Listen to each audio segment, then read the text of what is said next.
questions, I'll open the floor for the questions. If you're asking a question, please raise your hand so I can see you, and please tell us your name and which organization or college you're coming from, and your question, if it is directed to Hamza, please mention that. If it is directed to Michael, please mention that.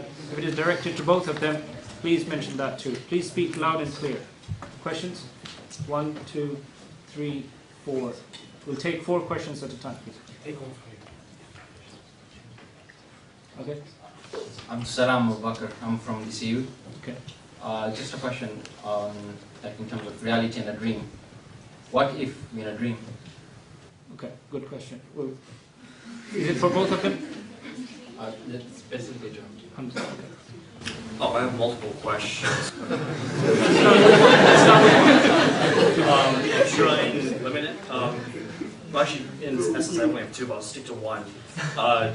Thank you first for both of you coming and talking. I'm pro-atheist at the moment, so we'll leave it at that, unless there's, as you said, evidence produced. But my question is that I'm going to attack your baseline, saying at least one aspect of your baseline where you attacked multiverse theory along with infinity. Yep. You put infinity in a sense of mathematics as an infinity plus 10, infinity minus 10, so on and so forth. However, if you look at any mathematics textbooks, the idea of infinity, even though there is a symbol for infinity for the aspects of mathematics, mathematics is like science. We're still trying to find new equations. E equals mc squared is a fairly new equation, albeit old, but still fairly new compared to our old mathematics. Sure. Infinity is still something we're trying to prove. Whenever you're trying to do the equations of the singularity, up till about 20 years ago, 10, 20 years ago, it was a fairly infinity existed until, of course, string theory, multiverse theory, superstring theories. Yes.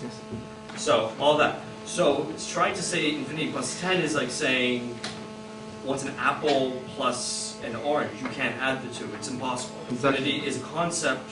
It's not a number. Yep. Number 2, well, not number 2, in relation to that, in terms of your infinite and your idea of multiverses being infinite, you say that infinity can't exist in a finite world, therefore in this universe you can't have infinite, and within our space and time where there's a finite number of things, therefore there can't be an infinite number of things. But you also said that in space and time started 14 billion years ago with the creation of our universe, but you never actually explained before the universe, where apparently this God, being immaterial, so made of nothing, existed. Okay, question, so therefore, say that again. I didn't get that. Say that again. So you're trying to say that before the universe, you can't have an infinite, but we ourselves, who obviously our scientific knowledge is approximately only proper scientific knowledge, is less than 1,000 years old at best. Sure. Because you can't count it from the alchemists, maybe they just found a periodic table. Yep, That's another Yep. argument. But trying to say that there is no infinite before the universe is like saying you know something before it occurred. It's impossible. You can't I didn't say that. Okay, what's the question? In that case, then there should be an infinite number of universes. Therefore, you're infinite. Okay, that's a different question. I'll address that. And also, with space and time, Yep. space and time never existed until 14 billion years ago. Therefore, you can have an infinite number of things in this non-existential 11th dimension, which does exist. Yep. Okay, that's fine. Very good. Yeah. Can I just answer these 3 first? No, we'll take 2 more, the 2 other 2 questions there, and then please, very quickly, your questions. Okay. First of all, my name is Shahid from UCD. I just want to The martyr. That's what his name means. Okay. Please. What's wrong with that? I'm going to punish You said that we like beheading people in the East. I mean, come on. I'm going to punish you. Cut down your time. Yeah. Please. I'll direct this question to Michael. Basically, I remember at the start you were talking about the creation of the universe, where you said the universe was one small ball, and then you said that you don't know what existed before that because there's no scientific evidence. But recently, Stephen Hawking has just came up with this theory about the creation of the universe. In his book, The Grand Design, he says that the universe could not have come into existence without the existence of another universe. And then when you go back on this theory, Therefore, another universe could not have existed without the presence of another universe, and you can keep going back until something had to be created in the first place. Well done.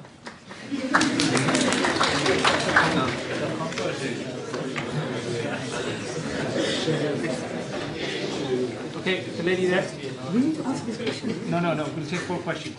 I have 2 questions. No, 1 question, please. My name is Rana from RCSI. I have a question directed at Mr. Michael Magic. You said that there are things that that humans used to attribute to God and say that God caused, but then science discovered that it didn't. Could you give us an example, like where humans said God caused this, but it didn't? Because I can't follow really that Okay. argument. Do you want to answer the 4 questions in one go, please? Yeah, I'm going to try to do my best. 4 minutes. I mean, You interrupted the questioner, so I'm going to punish you with 4 minutes. I humbly suggest that you do 1 each because I don't have that big memory to do all 4 at the same time. But that's just my human weakness. Well, 2 are to me, in fairness. 2, that's fine. Reality and dream. Very good question. What's the difference between reality and dream? I think the thing that actually me and Michael may share is that we have an underlying assumption, well, especially scientific naturalism has an assumption, which is that the physical world exists. It's made of real stuff. We can't prove that. We can't. You just start with that assumption. That's why, the gospel truth of scientific naturalism is not that strong because it's based upon an assumption we can't even prove in the first place. Because how do you know your brain is not in a vat in Venus and some aliens are just making you feel what you feel? We can never prove that. So we have to have that as an, if we study the philosophy of science, we address this and say, well, we start with this assumption. So that's how we deal with dream of reality. With regards to mathematics, I think what you did, you proved my point.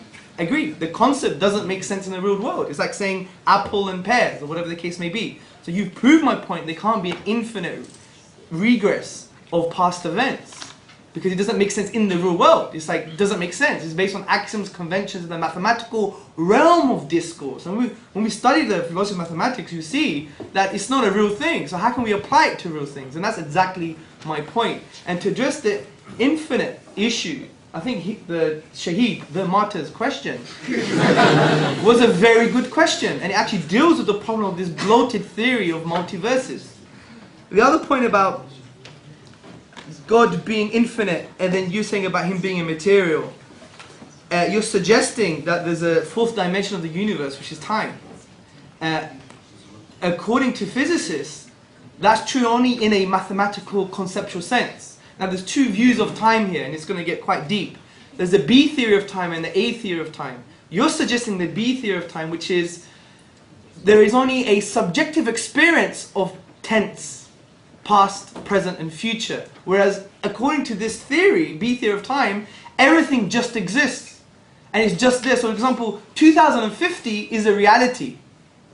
1800 is actually a reality now, inverted commas. So there's no relationship between events. There's no past, present, or future in reality.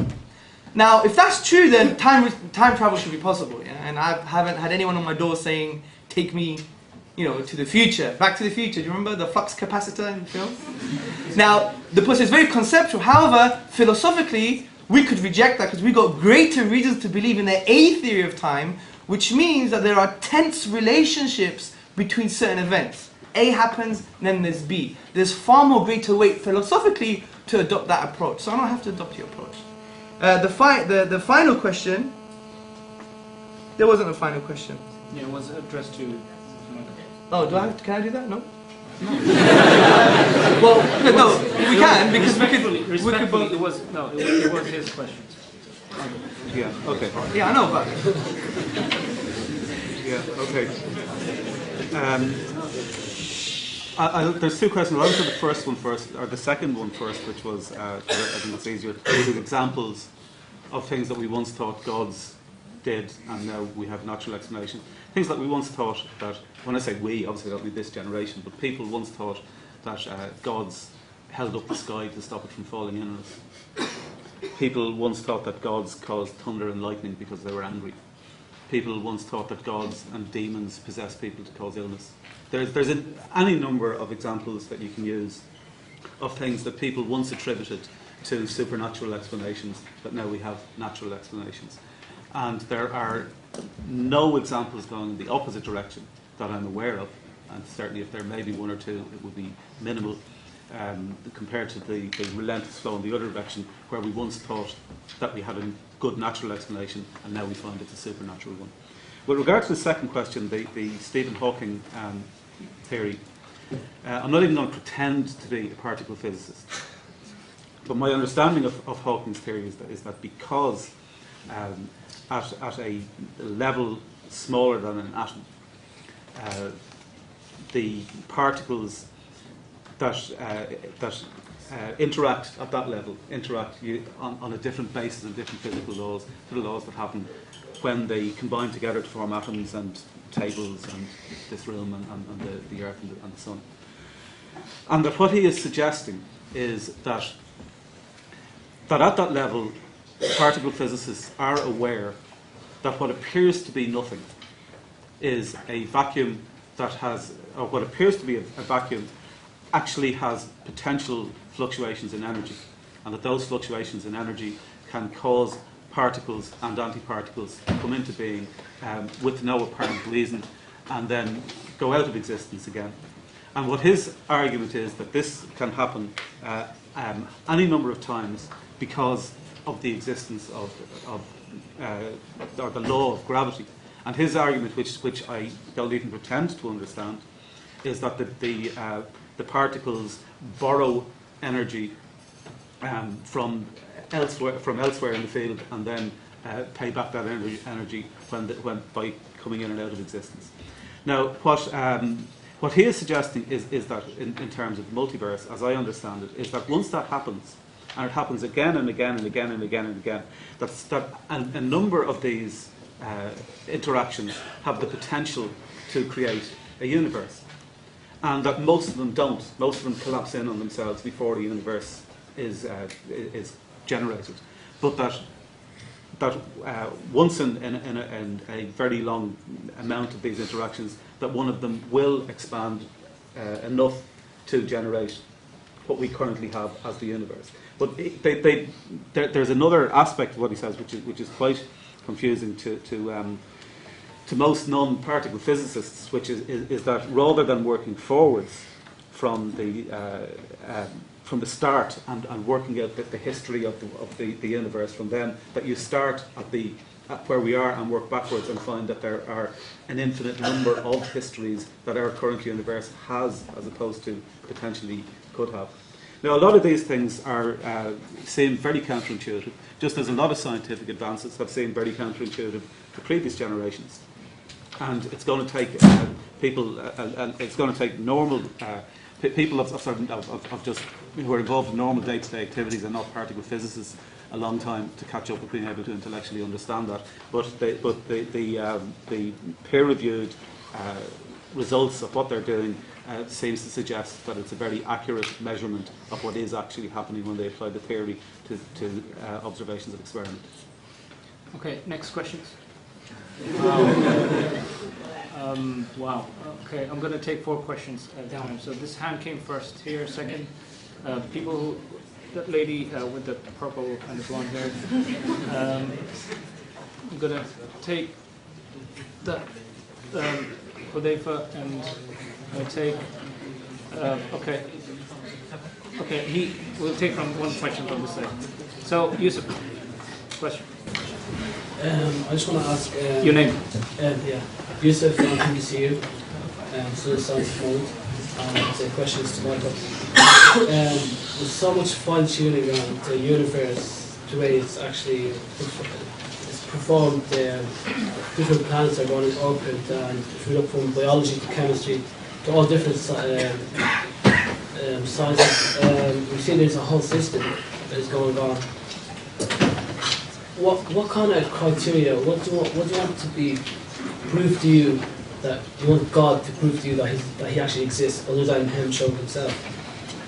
Also, one question. Hi, my name's Elizabeth. I'm studying here at UCSI. I have no particular ideology really, but my question is, it's for Hamza. In your rebuttal to Michael, when he said that there's no real evidence of God having any interference in the world, and you said that there is evidence, but we don't quite understand it, and we have to just take it on dogma that it happens. How can you use this basis and then attack the atheist dogma, as it were, that we just don't understand what happened to cause the cause that caused the universe? Sure. More questions to people here. I just want to ask.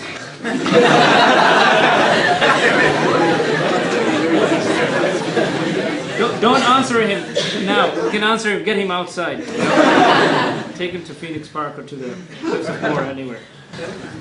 How many people who came here and didn't believe in God or didn't have a certain ideology now consider the existence of God, or even start to consider the existence of God? Believe that the Okay.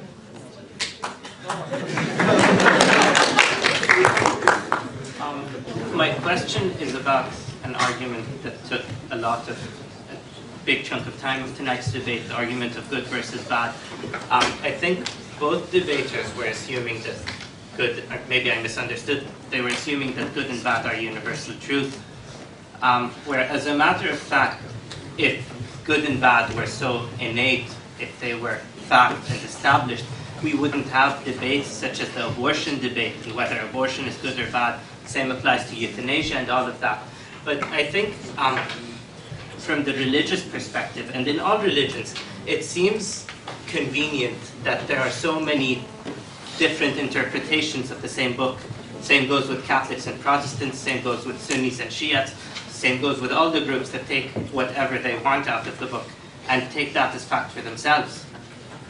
And then when you come to argue with any particular point, then tell you, oh, we don't believe in that, that the other group is wrong.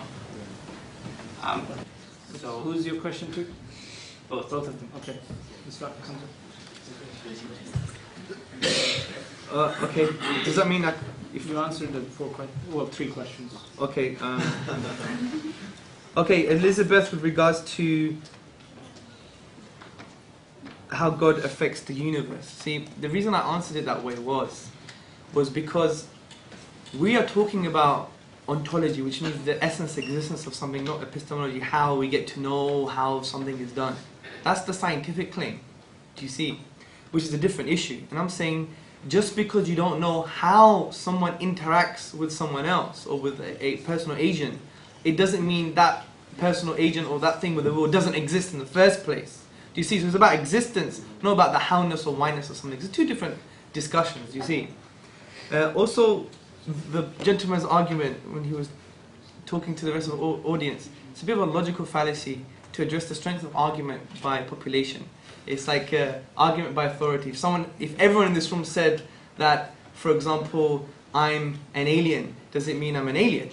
No, it doesn't. So it's a logical fallacy to address it that way. Well, that's fine. You could have spoke from outside of the room, man. Good versus bad. I really agree with you. I think you brought some very interesting points here. And this is where the theist will have an issue. Because if you really think about it, if we go down Michael's route, which I'm saying maybe we shouldn't, we could discuss this. But if we do go down that route, that we take God away as an ontological, as a foundational concept for objective morality, because God is the only concept that transcends human subjectivity. If we take that away, then that means it renders morality to nothing, to being ephemeral in nature, empty, meaningless. I'll tell you why. Because so many times, Michael was saying, we agree amongst ourselves, the concept of social consensus. If social consensus becomes a foundation for moral truth, we have an issue. That means we could never condemn what happened in Nazi Germany in 1940s. Because there was a social consensus, it was okay to kill 6 million Jews. And that's a problem. Also, if we go down social consensus, we could be justifying so many different things. Philosophically, as a foundation for objective morals, it becomes problematic. Because we know societies change over time. If we read about the social modernity thesis, we know traditional values they claim can't deal with modern problems, so we change our values. So the issue is, social consensus is problematic for morality. It renders it non-objective, rather relative and subjective. And if that's the case, then that's the product of the atheist moral paradigm.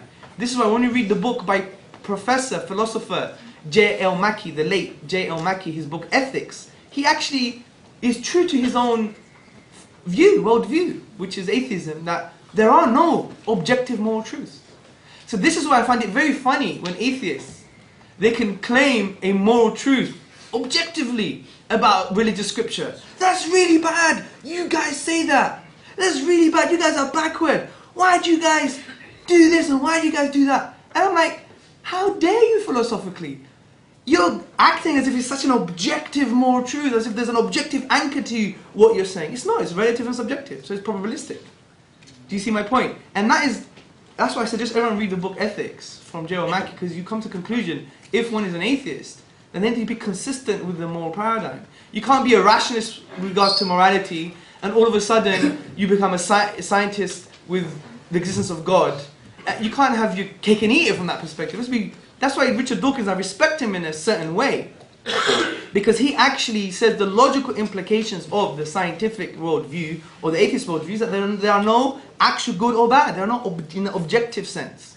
And the funny thing about science is that it so wants to keep in its own paradigm. It doesn't want to go to rationalism, doesn't want to go to any logical truths. It just sticks to that scientific naturalism. It's so erroneous that recently, and everyone could check this out, Richard Dawkins was asked about evolution, and he said, yes, there is a purposeful process in evolution. And someone asked him, well, where could that have come from? So he was scratching his head, and so clutching at intellectual straws, he said, you know what? It came from aliens. Aliens came from outer space and brought on Earth the mitochondria, or the first bacteria. Now come on, that's metaphysical. That's almost pseudo-religious claim. So that's why I think when we're scientific naturalists, we adopt that methodology, we need to understand its limitation. And I don't think Mike has understood that yet. Okay. Okay, the first question... There was another question about interpretation that I could do in the file. You did it. You went over the time. Okay. First question is what would... Never have a religious guy for a moderator, man. They're just dictators.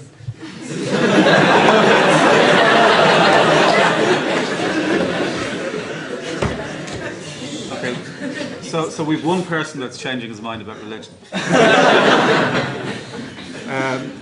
Okay, the first question was what would God have to do to convince me that he exists? And I suppose, given his record to date, appearing to people seems to be his preferred method, so appearing to them would be one. However, the fact that he seems to have appeared to so many different people and told them different things would make me think that that's an unreliable method.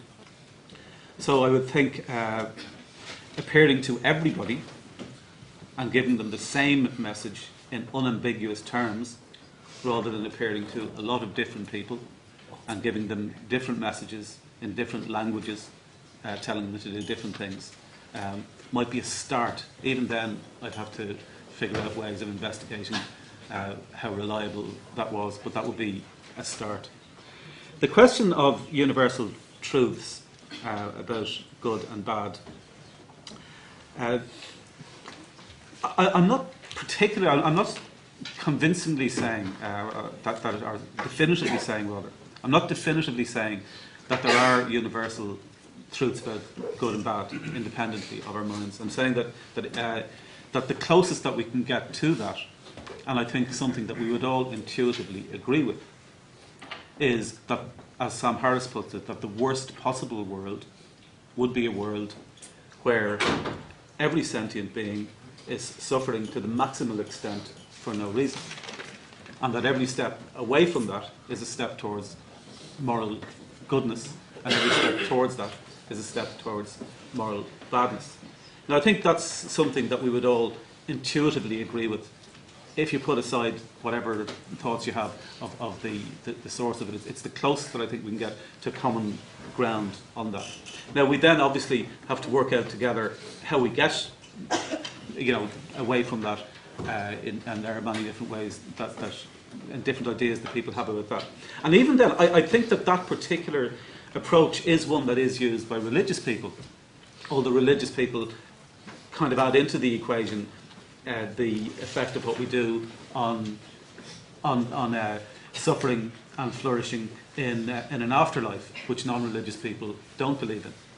But the big difficulty is, because the question here is whether the idea of God is a solution to these dilemmas. And the difficulty with the idea of God's being a solution to these dilemmas is God doesn't get you out of that equation. Because what God does is it gives you things like, for example, if we take the Quran, since it has been mentioned here, you have a book that is supposed to be the Word of God that includes a lot of things that we would intuitively see as being morally good, like asking people to be good to their parents, be good to poor people, to not oppress people, to not have compulsion in religion. There are a lot of very good moral commands that we would intuitively see as very good moral commands in the Quran. Equally, there are things in the Quran that most of us intuitively, if we didn't believe that it was the word of the creator of the universe, would see intuitively as being morally bad. The suggestion that in any circumstances it is acceptable morally to beat your wife. The suggestion that in any circumstances you should cut off the hands of thieves. The suggestion that in any circumstances you should kill people for apostasy. I mean, these are things that if you didn't start off by believing that it was the word of the creator of the universe, you would intuitively think there's some things there that are good and there's some things there that are bad. And I think that's all that religion gives us, is the same mix of good and bad that we would get anyway without religion, and we still have to figure it out for ourselves. Okay, no, hold on a second. We're running out of time. He's got a flight to catch, so I'm going to respect that. I'm going to give you. You better. I'm going to give you each 2 minutes to answer this question. Okay. Right? Is God redundant in the 21st century? No, God is not redundant in the 21st century. We have some good reasons for that. Michael hasn't given no undercutting philosophical defeaters for any of the premises of my argument. Rather, he crudely stuck to a particular methodology that is self-defeating. So there's no undercutting refutation to the two arguments we use, and the ones that we responded to in regards to quantum physics and the fine-tuning response that he gave. So it's not redundant at all. Sociologically, we've shown that during the Q&A that having religiosity is a very positive thing. You're more likely to be better than an atheist. Also, I think God, especially from the Islamic point of view, gives us a sense of intellectual liberalism. It's quite shocking I'm saying this, because I'm not a liberal. But what I mean by intellectual liberalism is that it widens our horizon, because we don't attribute power to the material world. So therefore, it doesn't become an obstacle to the realm of possibility of things that we could achieve in life. This is why it empowers us. And this way we don't have a very weak-minded narrative like Michael's narrative of like making a caricature of the Quranic text. Look, it says cutting the hand of a thief. Look, it talks about apostasy. And the reason I'm saying this is because Michael, again, is falling for a fallacy, because the Quran has never spoken about apostasy. The Quran not once speaks about apostasy and saying that it should be killed. So I don't know where you got that from. Maybe someone emailed you. The second point is about beating wives. The Quran never talks about beating wives in the meaning and sense that you talk about. But the point is, we need to not make a caricature of our tradition. Because, for example, if we go to the Dutch Constitution, Article 97, the most liberal nation in Europe, it says you must force this on non-Dutch nationals. If I have Michael's mindset, I would conclude all Europeans force things on non-Europeans, evil people. But as a Muslim who believes in God, and God is not redundant for me, allows me to have this intellectual liberalism, if you like, to really look at things in a nuanced way, not to make a caricature and a cartoon of the Islamic worldview. And in answer to that, where is your reference point to even judge that these things are good or morally bad in the first place? You don't even have a reference point. Your reference point is social conditioning, which according to that, if we look at studies in Belgium, that there's an organization called NAMBLA, the North American Boys Lovers Association, that they are trying to use UN human rights legislation for old men to make love to 3-year-old boys. But according to social consensus, his reference point for morality, that will be a good thing in 100 years. Okay. Glad we'll be dead by then, right? Time's up, Michael. Okay, the reference point that I've given for morality. Social consensus. Okay, the reference point that I've personally given for morality, I'm sure at least 5 times, is that the worst possible world is a world in which all sentient beings are suffering to the maximal extent for no reason. That's a formula that has currently been proposed by Sam Harris in his book, The Moral Landscape. If you want to read it for a more nuanced explanation, I would recommend that you do so. There are two ways to caricature any book, such as the Quran. One would be to say that everything in it is bad, and some people do make that argument, I don't. Another way of caricaturing it is to say that everything in it is good. That's equally a caricature. I'm doing neither of those things. What I'm saying is that it includes some things that are morally good and some things that are morally bad. That's not a caricature. With regard to the sources, the relevant verses, 4:34 is the one that talks about men being allowed to beat their wives in certain circumstances. What does that mean? 282. You don't even know what it means, though. Sorry. That's a caricature. You need to. No, but you can't bewitch the audience with rhetoric. You can't. That's not fair. Because this has social implications. You can't. No, but you have to be fair. You have the opportunity. No. Go on, Mike. Okay, I'm sure those of you who have copies of the Quran can look up the references and find out exactly what the wording is. 4:34 suggests that men can beat their wives under certain circumstances. 2:82 suggests that women's testimony is worth half that of a man. 4:11 suggests that women can inherit half of what a man can inherit. 5:38 suggests that you should cut off the hands of thieves. 4:89 suggests that you should kill people who are disbelievers or who leave Islam. And 9:29 suggests that you should fight non-Muslims until they are in a state of subjection. Now, I understand that there is it's a lot of counter arguments on these sort of issues about what certain Arabic words mean, and that the Arabic words can mean this, that, and the other. But there is no doubt that these type of verses exist, and that these type of verses condition people to believe that it is okay to do things such as the recent example in Bangladesh, where a 14-year-old girl was accused of having an affair with a married cousin, and was beaten up first of all by the cousin, and then as she lay in her bed trying to recover from that, there was a trial held by village elders, including the local Islamic cleric, who decided that she should be lashed as a punishment for that. She was beaten again as a result of that, and died as a result of that beating. Now, that is the type of thing that will inevitably result when you have people being able to point to phrases like this and say, that is the word of the creator of the universe. And irrespective of whether those type of things are done under that type of jungle justice scenario, or if they are done after so-called judicial processes and so-called trials, I still find them morally I'd be strong enough to say I find them morally repugnant, not merely morally bad. I find them morally repugnant, and I think that having books that assert to be written by the creator of the universe, or that it is asserted on their behalf that they're written by the creator of the universe, makes it more likely that these type of things are going to happen. Okay, we've come to the end of the program.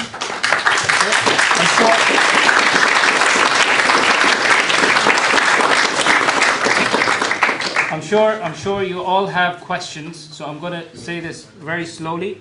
If you have questions for Hamza, please write to him on info@Hamza. How do you pronounce your surname? Tzortzis. Decide how you wish. .com, or you can log on to www.ira.org.uk. And if you have questions for Michael, you can write to him on michael@michaelnugent.com, or you can log on to michaelnugent.com or atheist.ie. Okay? Thank you very much for being such good listeners, and please do continue the debate amongst yourselves, within communities. Don't fight, don't kill each other. Thank you very much.